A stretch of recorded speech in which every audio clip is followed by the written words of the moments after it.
我先问大家3个问题。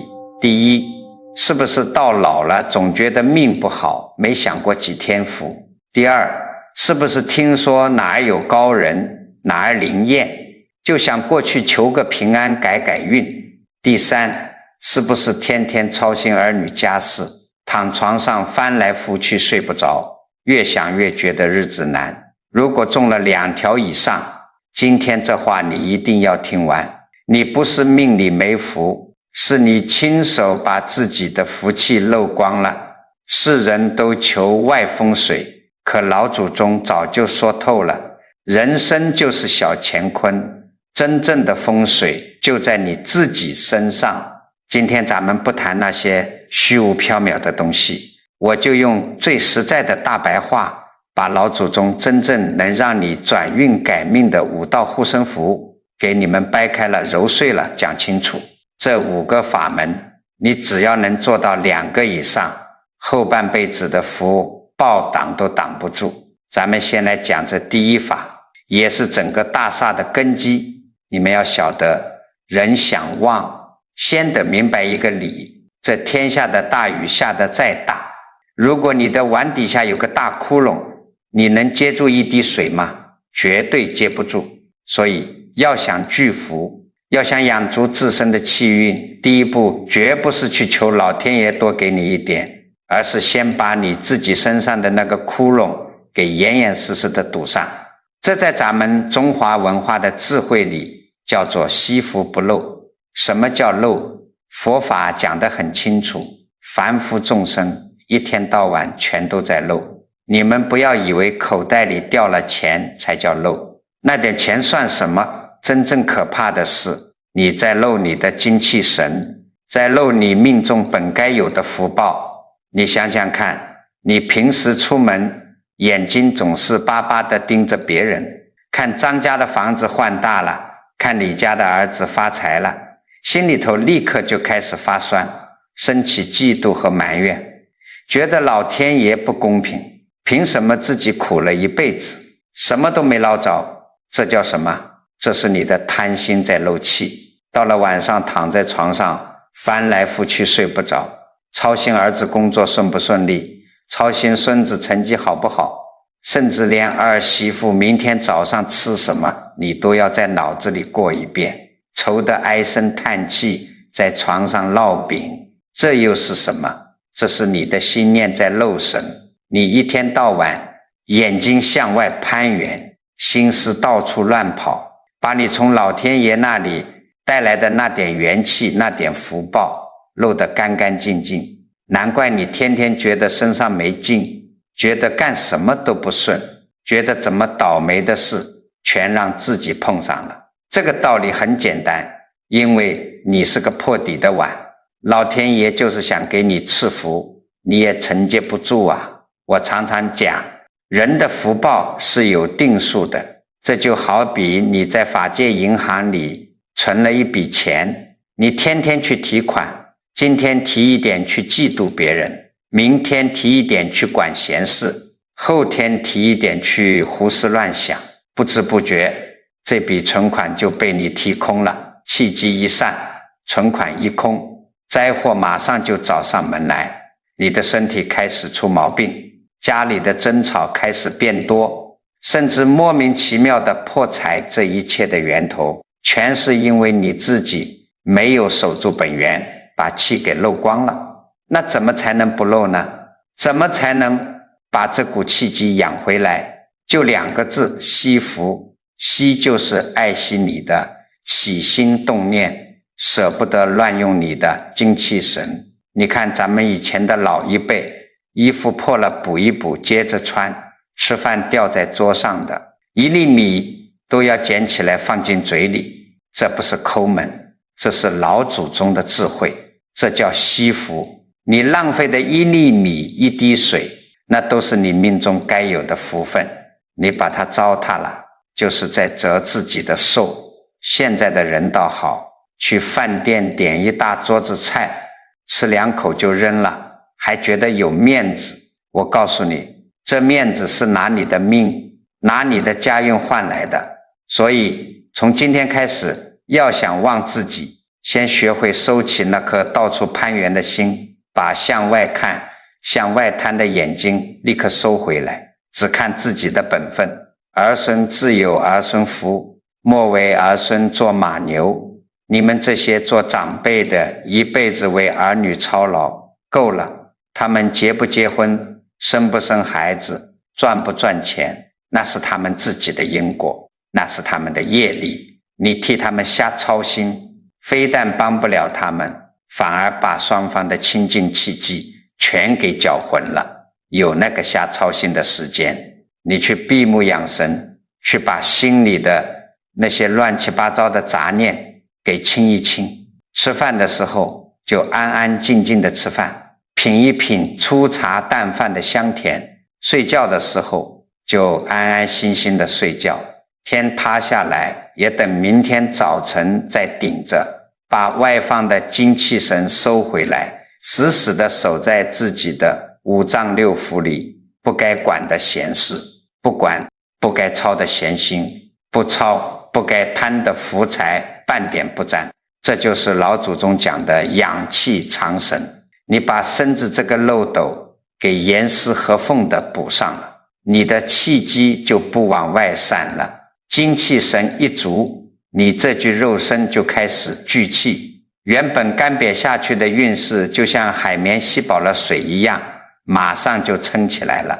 人已有浩然真气在身，你往那里一站，妖魔鬼怪倒霉晦气自然就绕着你走。诸位啊，这第一法门惜福不漏，就是转运改命的第一道护身符，是最要紧的基本功。你如果连这第一关都守不住，天天在外面漏神漏气，那后面这几道符你就算背得滚瓜烂熟也是白搭。好，第一关不漏，你守住了，气机不往外跑了，那这第二步呢，你们要晓得，人的身上有一道风水大门，也是造业最快的一个开关，就是你这张嘴。老祖宗在《太上感应篇》里有一句话讲的那是透彻极了，吉人与善，凶人与恶。这是什么意思？很简单，有福气，命里带着吉利的人，他一开口说出来的都是好听的暖心的话，让人听了如沐春风。而那些倒霉透顶家道中落的人，你听他说话，一张嘴就是抱怨挖苦骂人挑拨离间，满嘴的怨毒之气。你想想看，你平时在家里是不是这样？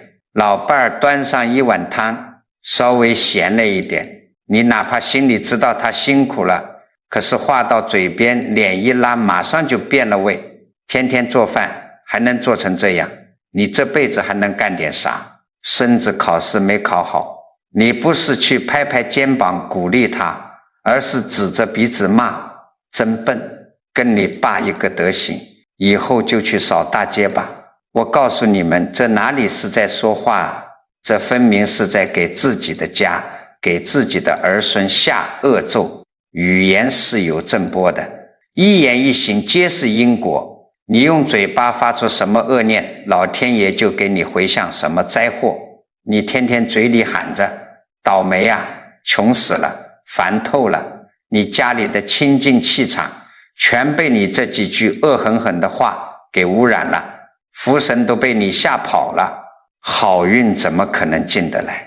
佛法讲得很清楚，身口意三业里头，这个口业是最容易犯的，也是果报来得最快最猛烈的。很多人觉得我这人其实挺好，没杀人没放火，我就是脾气只说话冲了一点，刀子嘴豆腐心嘛，有什么大不了的？有什么大不了？我给你讲一个咱们中华历史上传下来的真实公案，你就知道这嘴巴造业有多可怕了。因果大王森严得很，他可不管你是不是什么豆腐心，他只看你这把刀子嘴中了什么恶因。过去庙里有个老修行，胡子都白了，修为极深，每天都在佛堂里老老实实的念经，但他年纪大了，嗓子不好，声音沙哑浑浊，听起来确实不太清脆。这时候庙里来了个年轻的小沙弥，这小伙子心高气傲，仗着自己嗓门亮，有点小聪明，走路都带风。有一天，小沙弥路过佛堂，听到老和尚在里面念经，他停下脚步，噗嗤一笑，满脸的不屑，随口就讥讽了一句：哎呀，您老人家这念经的声音怎么跟老狗狂吠一样啊，太难听了，别念了吧。老和尚听了也不生气，只是慈悲地看着他，深深地叹了口气说：孩子啊，你赶紧到佛前去磕头忏悔吧，你这随口一句话造下了弥天大罪啊！你可知道我已经证得了阿罗汉果位，你讥笑一个圣人，这果报你承受不起的。小沙弥还不服气，心想我不过就是开了个玩笑，随便评价了一下你的声音，算什么弥天大罪？他根本没当回事，转头就去玩了。结果呢，就因为这一句恶语，这个小沙弥死后直接堕入畜生道，在轮回里足足转生了500世，当了500世的狗。诸位啊，你想想看，500世啊，那是多长的时间？就为了一时嘴巴痛快，图个口舌之快，把几十辈子积攒下来的福报一刀就给刮得干干净净，这难道不是活生生的血泪教训吗？现在的人动不动就在背后议论人，说人家的长短，看到别人发财了，日子过得好了，心里酸溜溜的，非要在背后阴阳怪气的说几句风凉话，遇到一点点不顺心的事，立刻怨天尤人，连老天爷都要骂上一通。你以为周围没人听见？你以为就是随便发发牢骚？我跟你讲，你只要一张嘴，那个恶念就随着声音发出去了，天地间的鬼神都听得清清楚楚。你抱怨一次，你命里的福气就少1分；你刻薄人家一句，你家里的财气就散1块。时间长了，搞得自己满身的晦气，面相都变了，很没冷对的。这时候你再去求神拜佛，再去花大价钱算命看风水，有用吗？根本没用。你的命早就被你自己这张嘴给败光了。所以要想旺自己，这第2道符一定要牢牢捏在手里，那就是修你这口业，多吐莲花，多说善言。从今天起，把嘴巴闭紧点，遇到再烂的人，再烂的事，心里默念一句，随他去吧。个人有个人的因果，千万别出恶言。遇到别人有一点点好，哪怕是邻居老头今天穿了件新衣服，你也要笑着说一句：哎呀，这衣服真精神。你老伴儿今天把地扫了，你赶紧说一句：今天这地扫得真干净，辛苦你了。你赞美别人，其实是在成就你自己。这个道理很简单，你的好话一出，那个暖洋洋的吉利的契机，首先就在你的5脏6腑，在你的心田里转了一圈。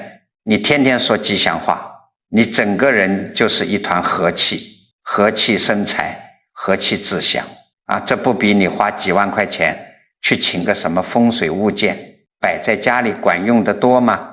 把抱怨换成感恩，把骂人换成赞美，把刻薄换成宽容，你的这张嘴就是你的摇钱树，就是你家儿孙避灾挡祸的护身符。这修口的第2法门，诸位一定要刻在骨头里。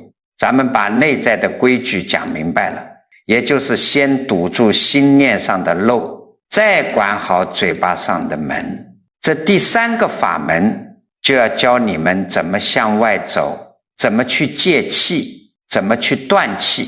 佛法讲得很清楚，依报随着正报转。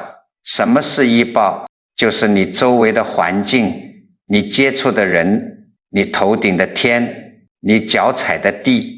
你想旺自己，光在家里打坐闭眼睛是不够的，你得会去广阔的天地间，把老天爷赐给众生的浩然正气给吸纳进来。这在咱们老祖宗的养生智慧里叫做天补和地补。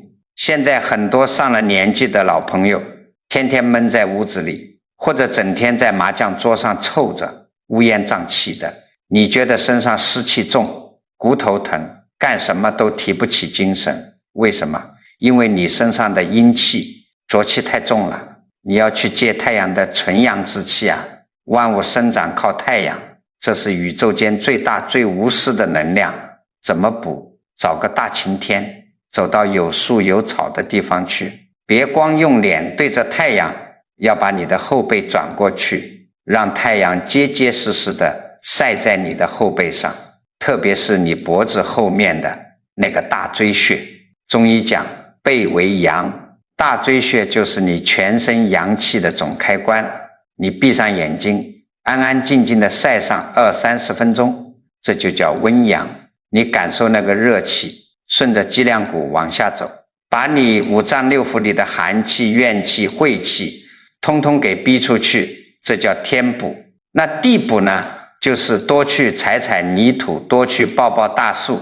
现在到处都是水泥地，人接不到地气了，你找个清静的公园，一个人慢慢的散步，看着那些花草树木，感受大地的宽厚。大地母亲能承载万物，也能化解你身上一切的焦躁不安。你把自己放到大自然里，气血打开了，人自然就痛快了。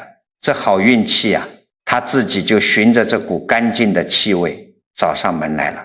但是我告诉你们，天地能给你补气，可如果你身边围着一群消耗你的人，你就是天天晒太阳也没用。这就牵扯到第三法门的后半部分，斩断恶缘。你在天地间养足了正气，眼睛亮了，你再看看你身边的圈子，是不是总有那么几个亲戚或者老熟人，一见面就跟你倒苦水，天天抱怨儿女不孝，社会不公。你借钱给他，他觉得理所应当；你在背后稍微得点好，他马上阴阳怪气的讽刺你。你出于善心，总想去劝劝他，总想去拉他一把。结果呢，每次跟他聊完天，你觉得身心俱疲，头昏脑胀，连带着回家都要跟老伴吵一架。你想想看，这说明什么？这说明这个人身上带着极重的浊气和霉运，他不仅自己往下掉，他还在吸你的元气。你们要知道，人跟人之间是有气场牵引的。成年人的世界，到了咱们这个岁数，千万别再有什么圣母心去强行度人了。老祖宗说得好，吉庆避之，恶心灾之。遇到这种满身晦气不知感恩的无缘之人，你唯一的做法就是赶紧躲开，快刀斩乱麻，绝不纠缠。关于这个断恶缘的智慧，咱们把语速放慢一点，我给你们细细讲一段中华历史上极其著名的真实掌故。这段公案发生在三国时期，叫管宁割席。咱们老一辈人可能听过管宁和华歆，年轻的时候是同窗好友，天天坐在一张席子上读书。管宁这个人心思极其纯正，一心做学问，养的是胸中的浩然正气。而华歆呢，虽然书读得好，但心里头杂念太多，总盼着升官发财。有一天，两人正坐在屋里看书，突然听到门外人声鼎沸，锣鼓喧天。原来是有个大官坐着华丽的车马从门前的街道上经过。管宁连头都没抬，外面再热闹跟他毫无关系，他依旧安安静静地捧着书念他的圣贤文章。可是华歆受不了啊，一听到大官路过，心里的那股贪欲和艳羡立刻就往上冒。他把手里的书往地上一扔，急急忙忙跑出大门外，伸长了脖子去看不说，眼里全是那种对名利的眼馋。等那达官贵人走远了，华歆才依依不舍地走回屋里。管宁坐在那里静静地看着华歆，他没有指责，也没有去跟华歆大吵一架，讲什么高深的大道理。管宁只做了一个极其简单的动作，他拿起身边的一把小刀，对着他们两人同坐的那张席子，从中间一刀划了下去，把席子割成了两半。管宁对华歆说，从今天起，你再也不是我的朋友了，你的心性跟我不是一路人。诸位老朋友，你们细细体会一下管宁这一刀割下去的分量，这就叫决断力。管宁为什么不劝华歆？因为他知道人的心念一旦被世俗的浊气沾染，那是他自己的业力，你拉不住的。如果继续跟他搅和在一起，自己的清净气场早晚会被破坏殆尽。后来管宁一生隐居，清明安详，活到了84岁高龄，成了青史留名的大贤。而华歆虽然当了高官，却卷入了血雨腥风的争斗，整日惶恐算计。这才是真正的大智慧。发现身边的人心性不对，频率不合，不要去指责，更不要去试图改变它，悄无声息地远离，把自己的席子割开。遇到消耗你的负能量，当断不断，反受其乱。你要记住，把那些浑身带刺、满肚子怨气的人从你的生活中请出去，就是对你自家风水最大的保护。好，把外头的恶缘切断了，不让别人吸你的元气，自身的精气神也就彻底护住了。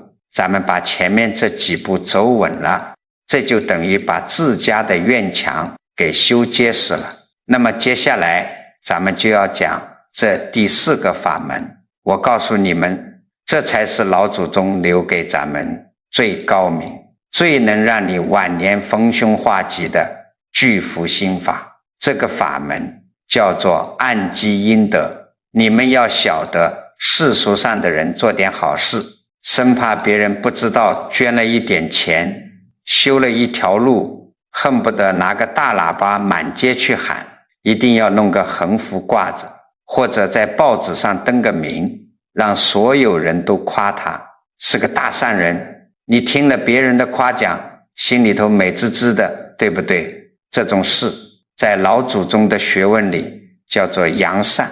扬善好不好？当然也是好的，总比做恶强。但是这个道理很简单，你既然图了名气，得到了大家的赞美，这个善报在你听到那句谢谢，听到那些掌声的时候，当场就爆掉了，就两清了，你的福报并没有存下来。那什么是阴德？阴德就是你暗地里做的好事，你不求人知，甚至别人还误会你、错怪你，但你心里头干干净净，做了就放下了，连自己都不挂在心上。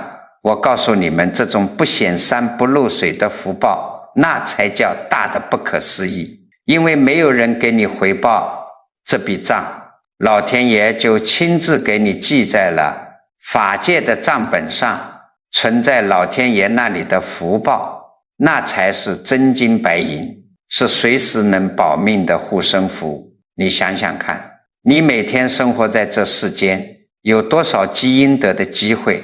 你晚上吃完饭出门散步，看到大马路中间横着一块尖石头，你想着，哎呀，这要是晚上光线不好，哪个下夜班的年轻人骑车撞上了，不得摔个头破血流啊！你走过去，一脚把石头踢到旁边的草丛里，大黑天的，没人看见你，对不对？你踢完就走了，但这一个不起眼的小动作，可能就救了一个家庭。这笔阴德，天地鬼神看得清清楚楚。你去菜市场买菜，看到那个卖菜的老太太，年纪跟你差不多大，大冷天的，坐在风口里，手都冻裂了，你去买他的菜，就别再去讨价还价了。为了那1毛2毛钱，真的面红耳赤的，有什么意思？你痛痛快快的买下，甚至故意不要找零钱转身就走，不去听那句谢谢，更不去跟邻居显摆。你今天多有善心，这就是应得。还有啊，你们老姐妹之间看到谁家遇上了难处，你私底下拿点钱去塞给人家，你别高高在上的说我这是救济你，你要说这钱你先拿着用，就算我借你的，等以后宽裕了再说。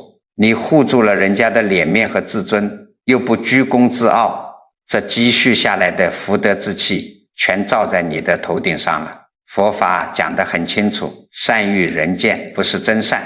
现在很多上了年纪的老人家，天天在家里发愁，愁儿子生意不好做，愁孙子考不上好学校，急得睡不着觉，天天跑去庙里烧高香，求佛菩萨保佑。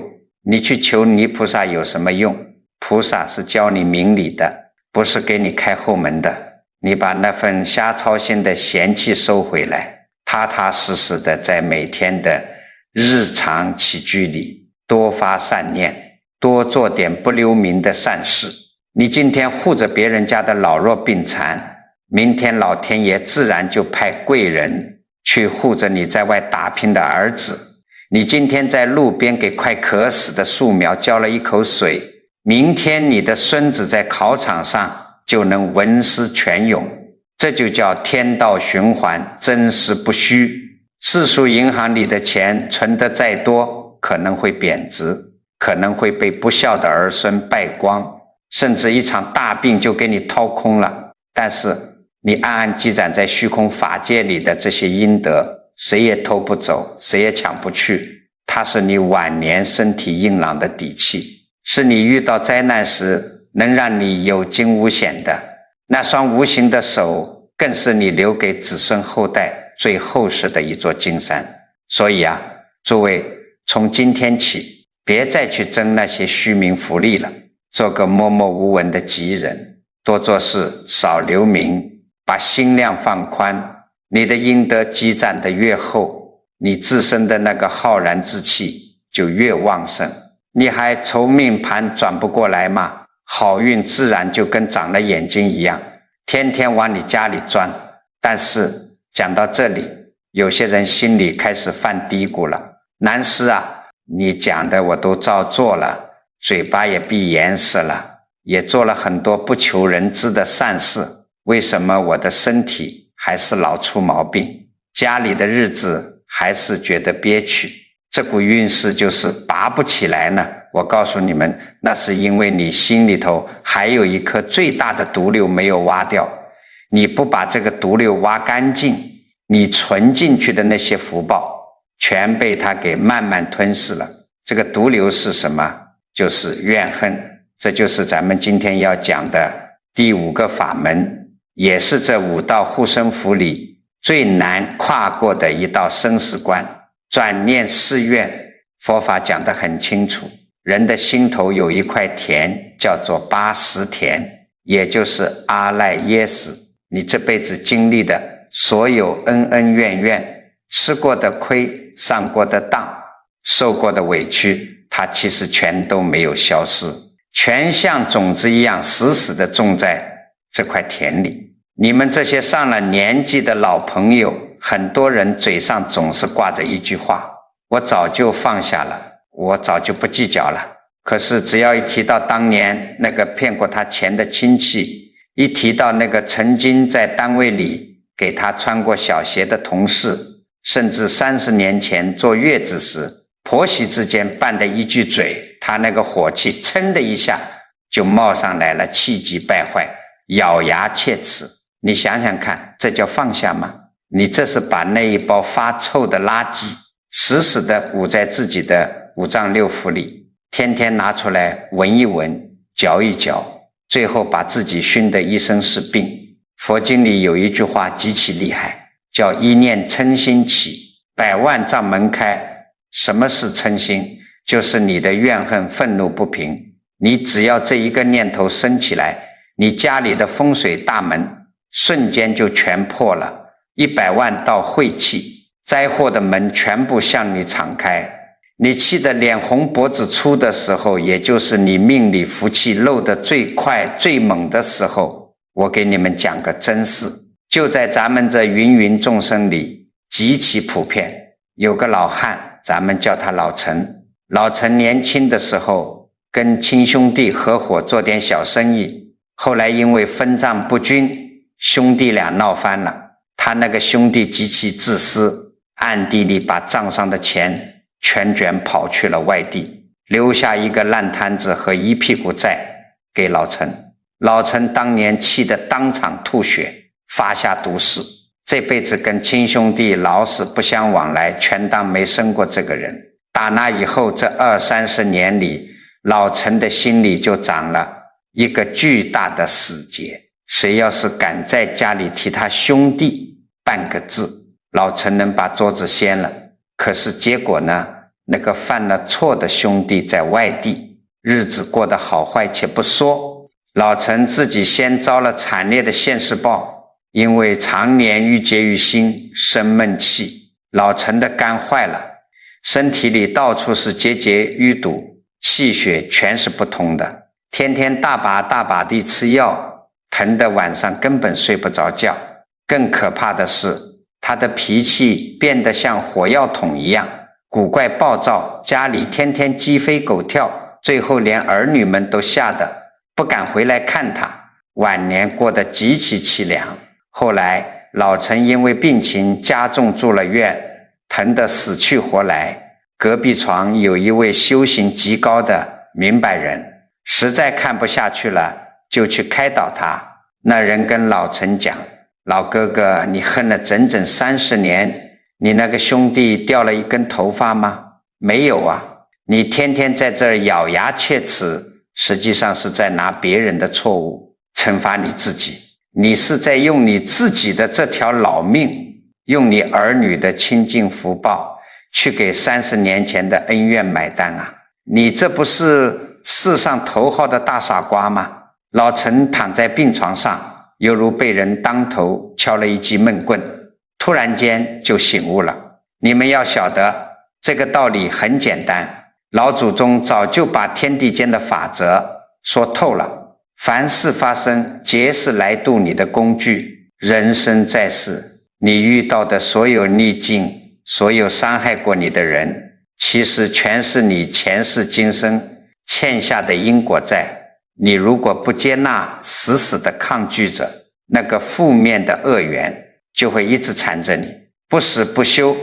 可你一旦看开了，允许这一切发生，把它当成是自己还清了，一笔旧债再一还清，合同就释悔了，你的心瞬间就敞亮了。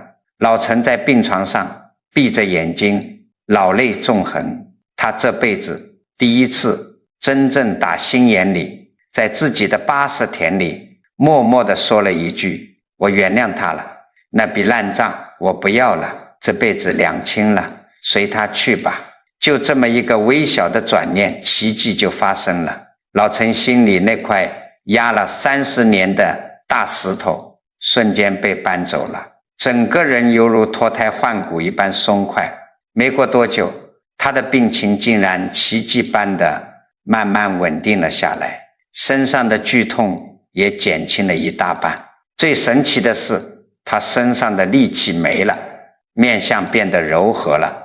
儿女们感觉到家里的气场变了，也愿意带着孙子往他病床前凑了。病房里终于有了久违的笑声。诸位啊，你看明白这其中的契机流转了吗？你不原谅别人，其实是被别人拿一条无形的狗链子拴住了脖子，一辈子都在给他当牛做马，陪他一起消耗。你不放过别人，就是不放过你自己。你以为你的怨恨能伤到对方？错，那是一把双刃剑，全插在你自己的心脉上。要想晚年真正旺起来，要想家运红红火火，你必须学会一把火烧光80田里的那些陈年烂账，别人对不起你，那是他自己造的恶业，因果循环，老天爷自然会去收拾他，用不着你天天在这儿咬牙切齿的当判官。你现在的首要任务是自保，是养足你自己的这股元气，遇到再不顺心的事，遇到再烂的人，你在心里默念一句，接纳他，都是来消我业障的，消完我就清净了，这就叫转念。念头一转，命局全破，你的心敞亮了，没有一丝一毫的阴霾了，那高维度的吉气、贵气、财气才能毫无阻碍的源源不断的灌进你的身体里，你这个人想不忘都难。好了，咱们前头把这五道护身符的理，也就是这因果契机的流转，全给你们扒开来讲透了，理讲通了，事还得去做。很多人听我说的连连点头，觉得是这么个理，可一回到家，老伴儿啰嗦两句，孙子打碎个碗，这火气马上又噌的冒上来了。前面讲的那些因果全给忘到了九霄云外，所以我今天绝不只给你们讲空道理，咱们要来真的讲究个实操。我的手把手掰开了揉碎了，教你们在平时一天到晚的过日子里到底该怎么落到实处。这些不是普通的规矩，这些全是你用来护命聚福的救命心法，只要照着做，你家里的气场马上就变。一日之计在于晨，每天早晨醒来的那一刻，是你心田里最干净，气机最容易生发的时候。这个时候该干什么？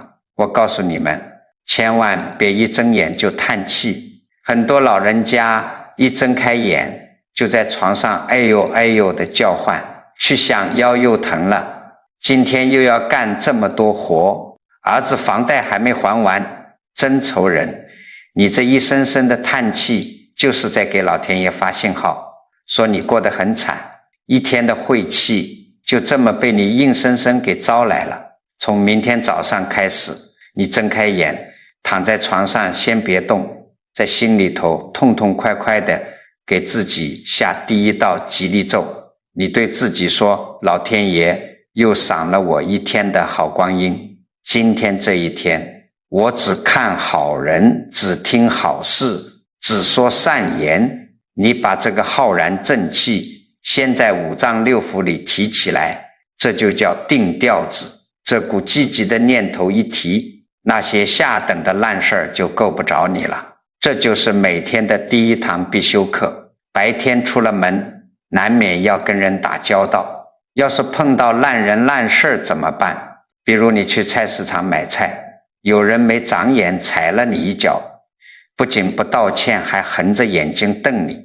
或者你排队去交水电费，前面有个人不讲理，非要插队，你那个脾气是不是马上就要炸了？是不是恨不得冲上去跟他大吵一架？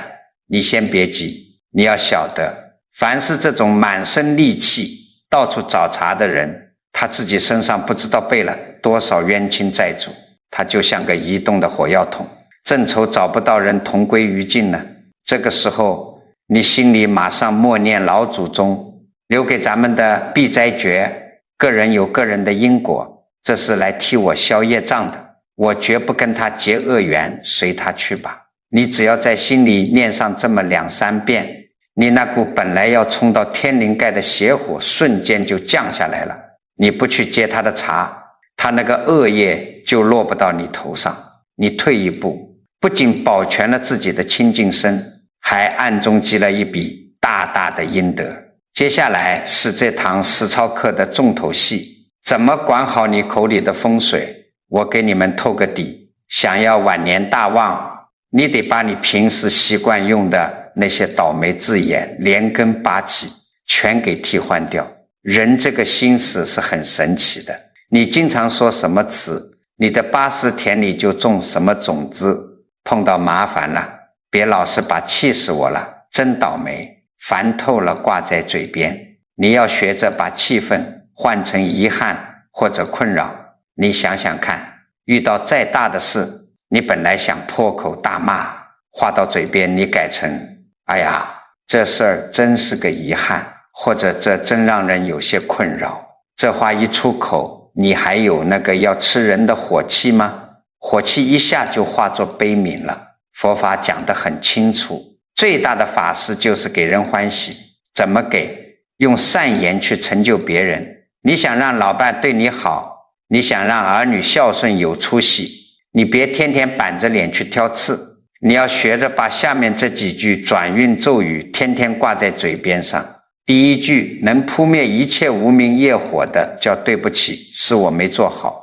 老伴发脾气，你低个头认个错，不丢人，那是你度量大，这叫化干戈为玉帛。